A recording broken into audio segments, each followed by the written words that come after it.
Nous comptons rejoindre ce chaîne 54 pour présenter l'émission Parlant qui c'est l'interview. Jeudi, on a bien pour nous parler politique et pour nous faire ça, nous avons avec nous Jean-Ronald Joseph qui c'est à la fois politologue et sociologue. Avant de rentrer d'emblée dans le sujet, nous avons souhaité inviter nous, bienvenue sur le plateau l'interview. Professeur Jean-Ronald Joseph, bienvenue sur le plateau l'interview. Bonjour Nancy, et bonjour tous les téléspectateurs et téléspectatrices et Télépacifique. Ça avec un peu le plaisir pour me participer à l'émission L'interview. Et voilà, amis téléspectateurs et téléspectatrices, nous allons parler politique jeudi. Et professeur Joseph, nous voyons que le pays d'Haïti lui-même est toujours confronté à un ensemble de crises de temps en temps. Donc, comme politologue et sociologue, qui compréhension de crise à répétition en dedans pays? Question de crise politique, d'abord il faut comprendre la nature de la crise là, qui ça qui marque fabrique et comment les développer à travers le temps et l'espace. Ça nous relève par crise politique, généralement, dans le débat d'ordre théorique, on a toujours fait une décantation. Pour me parler d'une crise qui est structurelle, ou bien des crises qui crise conjoncturelle qui est liée à la dimension institutionnelle. Lundi de crise politique ou bien de crise structurelle que nous avons là, ça lié d'abord par rapport à la formation sociale haïtienne. C'est-à-dire qu'on est obligé de remonter à travers l'histoire pour comprendre comment le processus de formation société ça est. Et c'est-à-dire qu'on est supposé remonter depuis la période coloniale pour nous garder dans quel contexte nous prenons l'indépendance et comment la société est arrivée à évoluer à travers le temps.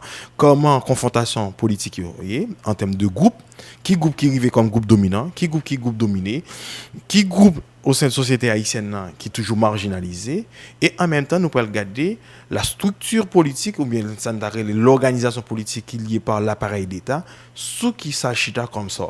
Si nous regardons globalement appareil d'État ou bien société haïtienne, il y a des éléments qui caractérisent ça. D'abord l'impunité, l'exclusion sociale, l'exclusion de la majorité, en particulier moi qui de souche esclavagistes qui viennent de paysans en majorité, et ou pral gain qui chita sont l'autre marque fabrique qui c'est la corruption. Impunité, corruption et exclusion sociale ou bien injustice sociale qui marque fabrique et nature politique question. Et lundi corruption, un ensemble d'éléments qu'il y a avec elle, et clientélisme, népotisme qu'il y a avec elle. Et quand on dit de l'impunité, ça remettait en question l'appareil de justice comme un élément qui est lié avec la force politique. Et je dis, on a parlé de crise politique, comme on dit de crise institutionnelle. Crise institutionnelle, c'est des crises qui rejaillissent par la conjoncture, par rapport à les institutions. Mais c'est des effets de crise structurelle sociétale. L'un dit effet de crise structurelle sociétale par rapport à la société organisée, gens ils prennent pouvoir et par rapport à un ensemble de demandes sociales, un ensemble de revendications sociales qui passaient au second plan et des fois ces revendications politiques qui primaient. Et ce qui fait que en soupape, crise politique des fois, sont regardées c'est par rapport à des revendications sociales qui pas d'ailleurs qui fait que à un moment donné, les remontées rejaillit. Et puis, au moment, les cas font. Parce que la politique, c'est un phénomène qui n'est dit utiliser un langage mathématique, et sinusoïdal. C'est-à-dire qu'on coupe la montée, la descente. Okay. Et c'est peut-être ça, si vous regardez l'histoire d'Haïti, après l'indépendance, ou bien l'assassinat de Dessalines, ou bien la crise 1806-1807, ou bien la crise 1843, ou bien la crise 1867, ou bien la crise 1998 qui est la crise 1915, occupation américaine, ou bien autant de crises, crise 56-57 qui pourrait propulser Duvalier Ricio, c'est-à-dire l'histoire haïtienne, l'histoire politique, un ensemble de crises qui paraissent en force dans le contexte politique et historique, mais en même temps, c'est des crises qui rejaillissent par rapport à éléments de structuration politique société haïtienne. C'est-à-dire, si nous prenons aujourd'hui, nous sommes capables de considérer que, particulièrement l'année 2019, là, sont années de tensions politiques entre le pouvoir et l'opposition, mais qui sont moments comme une crise politique qui rejaillit de la conjoncture, mais qui est liée à tout élément de structuration société. Des fois, il y a des questions qui paraissent sur scène, c'est uniquement des questions de la conjoncture. Alors, c'est question de fond. Ça dit question de fond, question en termes de projet de société, et question en termes, par exemple, la production de la richesse, et qui ça n'a fait la richesse là, et comment on a redistribué la richesse là. C'est question de fond, ça va pas poser. C'est-à-dire, des fois, au sens c'est uniquement et bataille de clivage politique dans le sens bataille pour on l'aile gain pouvoir ou bien on l'autre l'aile. Mais question de fond se poser et sur le tapis et c'est eux qui élément de structure et société haïtienne là. Et dans ce sens ça élément de structure ça yo donc une forme de capable de dire pas satisfait, c'est eux même qui débouchent sur crise yo. Bien sûr. Il rejaillit à chaque moment. Si on prend aujourd'hui, on prend des revendications, des contestations qu'a fait sous question la misère. Mais la misère, historiquement là, il y a une majorité de monde qui a coupé dans la misère. Il y a un moment, les reparaître sous scène là, alors que demande sociale ça, en termes de revendication, pas jamais arrivé satisfait historiquement. Il y a un moment arrivé, il y a un groupe de monde qui prend pouvoir autour de revendications ça, et puis dans la gestion de pouvoir, il arrivé camoufler. Ils n'ont pas arrivé satisfait de demande ça. Des fois, on joue des gens, des populistes, et qui pral pas satisfait de demande ça. Et demande là pral arriver et comme expression de force politique qui fait prendre pouvoir, c'est sous demande ça. Et puis les gens qui ont dans pouvoir appareil qui contrôle l'appareil d'État, pas arriver satisfait question. Et puis un moment de tremplin, on sentit un moment de silence. Et puis à un moment donné encore, on pral gagner de frustration qui pral réapparaître et de questions pral refaire surface. Et c'est dans ce que ça on est aujourd'hui. C'est-à-dire si on prend de fin et de mi-temps année 2018 jusqu'à aujourd'hui, un ensemble de contestations, un ensemble de revendications sociales et politiques par rapport à la gestion de l'ordre politique global. Et question fait surface et les paillons éléments qui ont sorti sous scène un bon matin.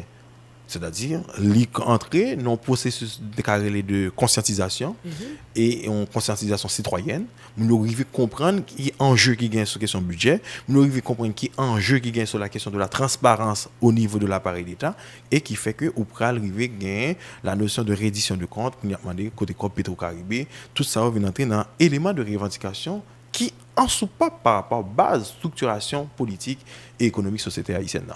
Et face à cet état de fait, et qui est-ce qui est capable de dire qui est responsable de la crise là? Ici, la question de vrai, c'est comme si tu avais entré dans une logique binaire de vrai ou faux. Je pense qu'on a dépassé la question binaire ça, entre vrai ou faux. Et si on a parlé de les acteurs de la crise, d'abord, quand on a dit les acteurs politiques, impliqués dans la crise là, mais également les acteurs économiques, les opérateurs économiques. Parce que généralement, il y a tendance pour acculer uniquement les acteurs politiques, mais ou pas qu'à regarder la question politique en dehors du lien économique. C'est-à-dire la réalité socio-politique et économique que nous avons là, acteurs qui sont responsables, c'est à la fois les acteurs politiques et les acteurs économiques. Maintenant, si on va parler de la responsabilité, faut nous porter plus d'éléments de précision. On parler de responsabilité dans le sens que ce n'est pas nécessairement tout acteur. C'est pas nécessairement tout acteur. C'est-à-dire c'est des acteurs politiques et économiques qui voulaient qu'imber le statu quo. Quand je parle du statu quo dans la société haïtienne, qui voulaient qu'imber mode de conditions sociales et économiques qui est là, qui reproduit misère, inégalité, injustice sociale. C'est-à-dire mode de pratique économique qui chita toujours sous contrebande, qui pas respecter même les formes des procédures de l'état de droit ou bien de régime capitaliste légal, c'est-à-dire ou en dehors de question ça, c'est-à-dire ces acteurs qui ont opéré, qui ont modelé mode d'organisation société économique qui sont censés responsables, qui reproduit pratique et ça qui sort là comme réalité sociale et comme réalité politique. Et en même temps, l'aime dit les acteurs économiques et politiques, mais en même temps tout un acteur qui n'est pas négligeable. C'est-à-dire l'État comme appareil, il y a à la fois des appareils idéologiques et des appareils répressifs. Appareils répressifs, c'est la police, l'armée, mais dans le cas d'Haïti, je ne dis pas parler de l'armée comme telle, mais en même temps, l'aime parler de appareils idéologiques et l'école, la presse et les journaux, ils sont impliqués également. Ils ont un poids dans le mode d'organisation de la société. C'est-à-dire, qui genre de discours, qui forme de message, qui l'idée, qui l'opinion qu'on dégage à travers l'espace auto, soit c'est des opinions ou bien des messages pour qu'aimer le statu quo, pour qu'aimer la réalité en termes de conservateur, ou bien pour changer. C'est-à-dire, c'est dans ce carrefour qu'on est.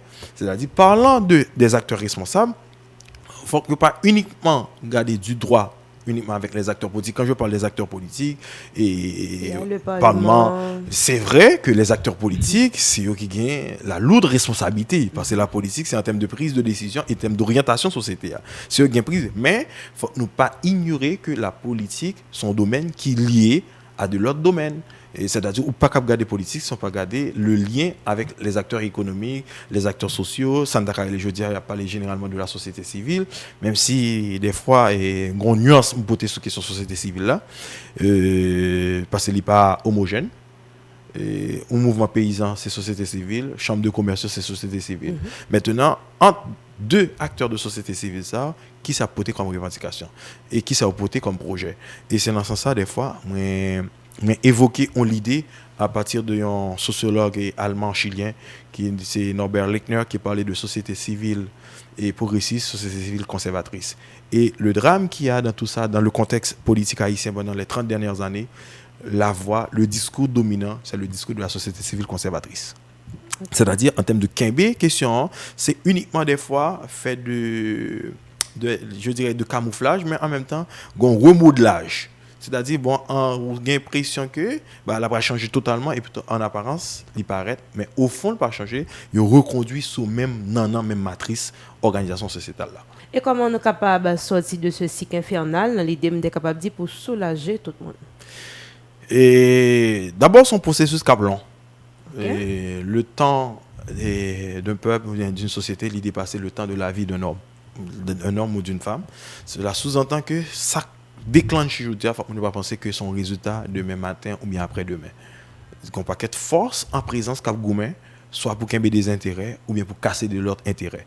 C'est-à-dire, il y a un élément aujourd'hui qui est fondamental, qui paraît évident dans la société haïtienne, c'est le niveau de la conscientisation de la société. Là, je dis niveau de conscientisation, c'est-à-dire un niveau de participation citoyenne que nous commençons à être conscients, problème pour résoudre, c'est à travers la politique. Ça, c'est son premier élément. Okay. Et qui paraît. Une deuxième considération qui fait que nous arrivons à rendre compte que pratique ça, nous pas qu'à continuer seul, ça fait aujourd'hui qu'on discute, qu'on parle de changer de système. Même si tout le monde a parlé de changer de système, thème la vie très galvaudé, mais tout le monde pas comprendre le système dans le même genre. Des fois, il y a qui changer de système, il va même connaître nature et comment l'opérer. Mais ça a montré niveau de conscientisation société et en même temps et société a une dynamique de changement par rapport à de valeurs et de mentalité. Mais en valeur et mentalité, en même temps, en termes de générationnel, c'est une génération qui a émergé avec toute une force de contestation par rapport à l'expérience 25 dernières années et 30 dernières années. Et aujourd'hui, si nous prend en 2020, si nous prenons de janvier 2010 à janvier 2020 par rapport avec le séisme, c'est comme si c'était une décennie perdue. Et si on prend un monde qui a gagné 12, 13, 14, 15 ans, je veux dire qu'il vit majeur, qui vient 25 ans. C'est-à-dire ça où vivre comme expérience là, c'est une expérience chaotique. Chaotique par rapport au pouvoir en place, par rapport au mode de gestion, et chaotique également, c'est un échec par rapport à l'international. Et c'est pour cela, pendant 10 ans, nous avons parlé de deux gros fonds qui passaient dans la société haïtienne. Mais quel est le résultat, mais quel est le bilan? C'est une garde de 2010, janvier 2010 à aujourd'hui, janvier 2021, nous entrons dans l'abîme. Ni en termes d'économique, ni en termes de conditions sociales. Si vous uniquement garder le taux d'échange du dollar, en janvier 2020 à aujourd'hui, vous regardez le niveau d'inflation comme facteur économique, même si c'est son modèle classique, même si il y a d'autres considérations capable de prendre. C'est-à-dire, nous entrons partant dans un échec. Un échec à la fois des acteurs de l'international et un échec des acteurs locaux. Et quand on parle de échec, particulièrement les forces, les groupes dominants qui contrôlent l'appareil d'État et les groupes dominants qui contrôlent le levier en termes d'organisation économique et sociale de la société. Je dis vraiment, j'en suis dit là tout à l'heure, ni bon côté pouvoir, ni bon côté opposition, ni bon côté société civile là, c'est un changement de système. Si toutefois, nous avons changé de système tout bon, côté nous avons supposé commencer. Si on parlait de changement de système, et j'aime ça dire là, son thème comme galvaudé. D'abord, il faut qu'on qui nature ce système là. Tout à l'heure, j'aime ça parler de inégalité sociale, exclusion, impunité, corruption, injustice. Ça, c'est des éléments qui marquent fabrique forme d'organisation sociétale haïtienne là, et forme d'organisation politique. Maintenant, soit parler de changement, est-ce que nous avons été dans le même cadre institutionnel qui est là, on parle de cadre institutionnel, cadre réglementaire de constitution et cadre légal, il faut aller au-delà de questions ça. Des fois, on a dit qu'il faut nous résoudre la crise institutionnelle. Crise politique, nous là, aller au-delà de la crise institutionnelle. C'est pour cela qu'il nous faut une réforme en profondeur. Ça me les réformes en profondeur, et son premier niveau, mais c'est vers un changement radical, vers une rupture à la fois de l'organisation économique, une rupture vers l'organisation politique et une rupture vers l'organisation sociale. Et si nous avons la rupture vers l'organisation sociale là, si nous avons une variante là-dedans, c'est une rupture dans fait éducation dans la société haïtienne. C'est-à-dire nous avons une éducation, une formation qui reproduit l'inégalité, qui reproduit l'individualisme, qui a mis de côté le sens collectif. C'est-à-dire nous repenser question ça. Et ça, c'est un élément de fond. Moi, je toujours dit ça, il faut nous repenser sur les mentalités. Si nous prenons les 10 dernières années, il y a un paquet de questions qui, comme valeur, on a dit société achita sur le lien de solidarité qui cassé. Et puis, on va prendre compte, c'est la grivoiserie, et c'est l'individualisme, c'est ça nous déclaré arriviste qui paraît. C'est-à-dire, ça, comme valeur, il faut agir sur eux. Et à ce moment, les atouts, nous pourrons agir sur le modèle économique qui est là. Si on prend le modèle économique, si nous tapons par rapport à la question du crédit en Haïti, il nous faut démocratiser le crédit. C'est-à-dire, si vous regardez le crédit en Haïti, qui détient le contrôle de cet appareil financier? Qui est-ce qui a toujours joué un crédit et qui est-ce qui n'a pas joué un crédit? C'est-à-dire, parlant du crédit, on a dit c'est la finance, mais il est éminemment question politique. Parce qu'il y a des intérêts là-dedans. C'est-à-dire, si on a parlé d'un changement de rupture, ça, c'est un élément pour le moyen. La démocratisation du crédit. Si on a parlé de la démocratisation de l'enseignement, c'est-à-dire qu'il faut que tout le monde ait accès au savoir. C'est-à-dire que ce n'est pas un groupe qui a accès uniquement au savoir, qui passe tête comme élite, et plutôt qui mettait en position de dominant par rapport aux autres qui majoritaires par contre l'ont écrit. C'est-à-dire, parlant de réforme, de changement, ce n'est pas une question qui a sauté en l'air, mais c'est à la fois de force politique contestataire qui arrive à organiser la société, parce que je dis à tout, une crise organisationnelle. Lundi, une crise organisationnelle, si nous regardons tout ça qui a passé de 2018 à aujourd'hui, nous avons des conditions objectives pour sauter l'État. Lundi, sauter l'État, ce n'est pas comme si uniquement le chef de l'État pour son départ, c'est-à-dire sauter, refaire, remanier et cadre institutionnel sur l'État. Mais le fait qu'il y ait une limite organisationnelle, c'est que pas de force politique qui arrive à éclater question ça. Mais en même temps, tout, comme nous avons un contexte de 30 dernières années, dans un contexte de dépendance politique par rapport à l'international, et dépendance politique là, des fois, soit le type de pouvoir qui est en place, soit que l'y accolé avec pour qu'il y ait intérêt et hégémonie internationale là, ou bien il y en face. C'est-à-dire, nous avons un jeu également tout pour nous comprendre le contexte géopolitique par rapport à la réalité haïtienne qui a tout. C'est-à-dire que si on n'a pas de changement ou bien de rupture, il faut que nous soyons capables de redéfinir nos cadres de rupture dans le contexte géopolitique de politique extérieure. Professeur Joseph, nous avons un petit tombé dans la réalité politique actuelle. Là. Côté que nous gagnons et le président Jovenel Moïse, qui est lui-même qui attaché avec Mandali et qui a demandé tout changement de système, et nous gagnons opposition lui-même qui a demandé démission président de la République là, et changement de système. Donc, comment comprendre la bataille ça, comme politologue et sociologue? Et d'abord, pour nous comprendre à la fois l'opposition et le chef de l'État, je peux aller même au-delà du chef de l'État qui soutient dans une structure de parti qui est le PHTK et les autres partis qui en face, et même s'ils sont émiettés au sein du Parlement. Si on regarde les résultats de la dernière élection qui était qui avoisinait en 18 à 23% de participation, ou de cas exprimé ou cas traduit ça, une crise de légitimité. Ni de part de l'opposition, ni par le pouvoir. Okay. Parce que même dit une crise de représentativité, une crise de légitimité, dans le sens que taux de participation exprimé que un problème de méfiance, un problème de confiance par rapport à les acteurs globaux. Maintenant, dans ce jeu de bataille de pouvoir, entre le parti PHTK à travers la présidence de Jovenel Moïse et l'opposition qui est plurielle, il faut que nous reconnaître ça, c'est-à-dire l'opposition, il faut d'accord que le pluriel, parce qu'il y a différentes branches là-dedans, chaque monde n'a pas la même et non seulement idéologie, il n'y a pas la même revendication, il n'y a pas la même stratégie. Ce qui fait, ça, il vient entrer dans une confrontation de pouvoir, l'opposition fait presque un an à faire des stratégies pour arriver à mettre dos président Jovenel à terre.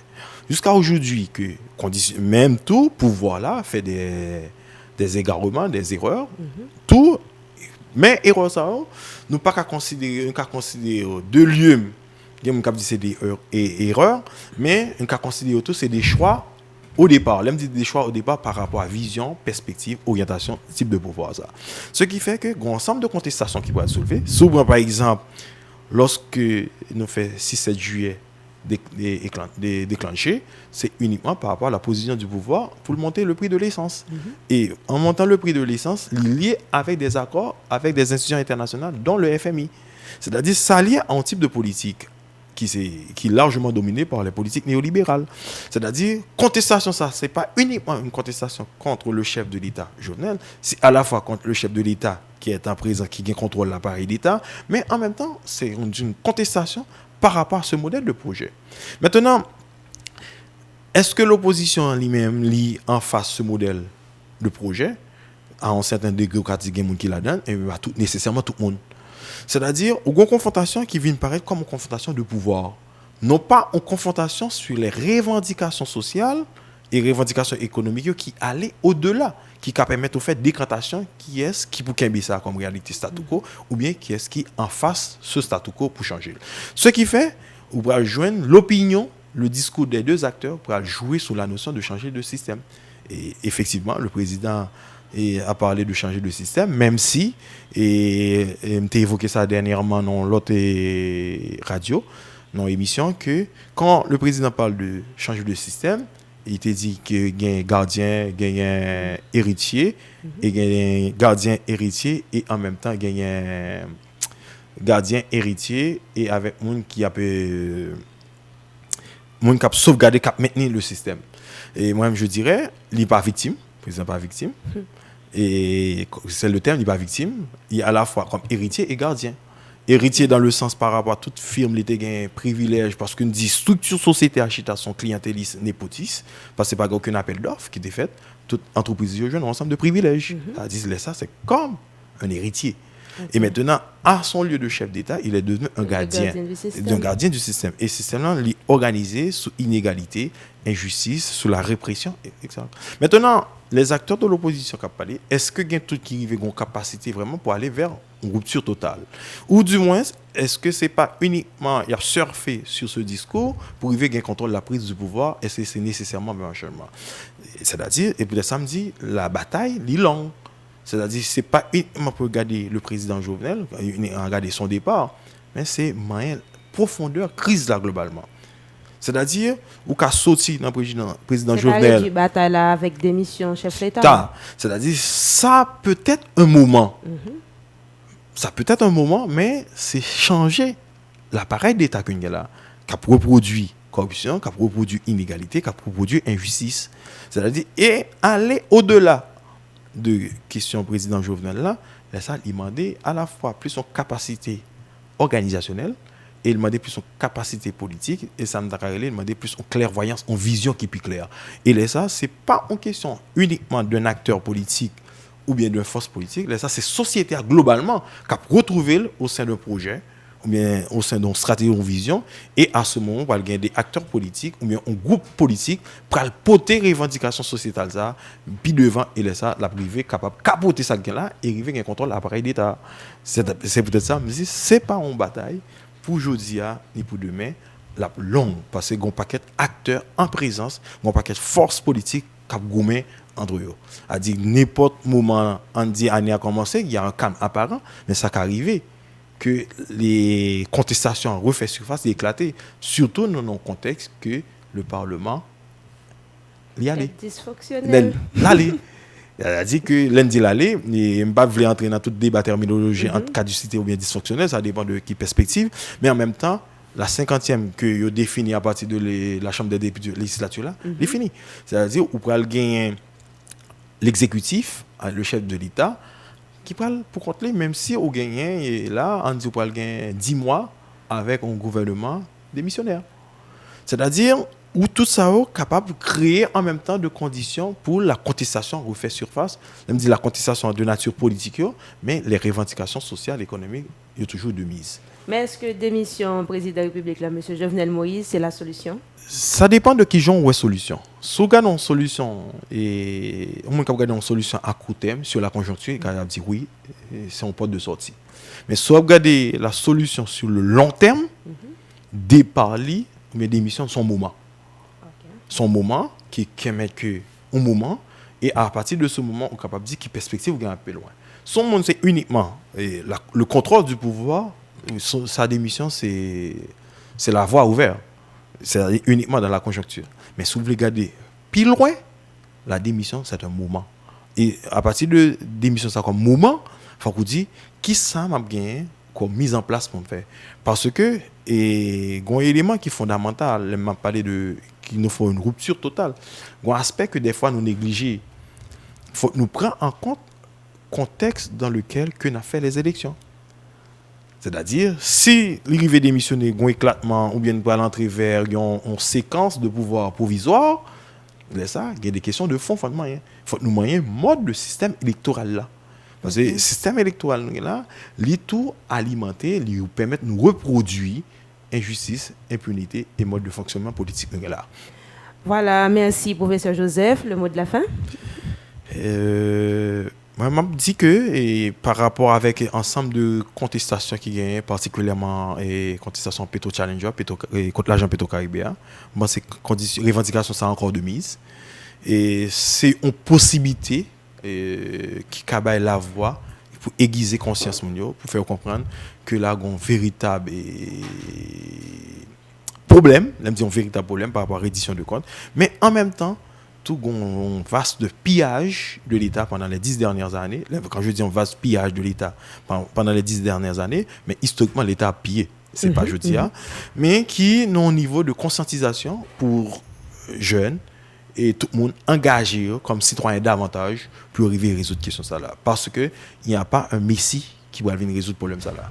C'est un problème qui peut résoudre pour le moyen de manière collective, organisée, avec les idées, des stratégies. C'est pas un bail de populiste, c'est pas un bail de fairway ou bien de one-man show.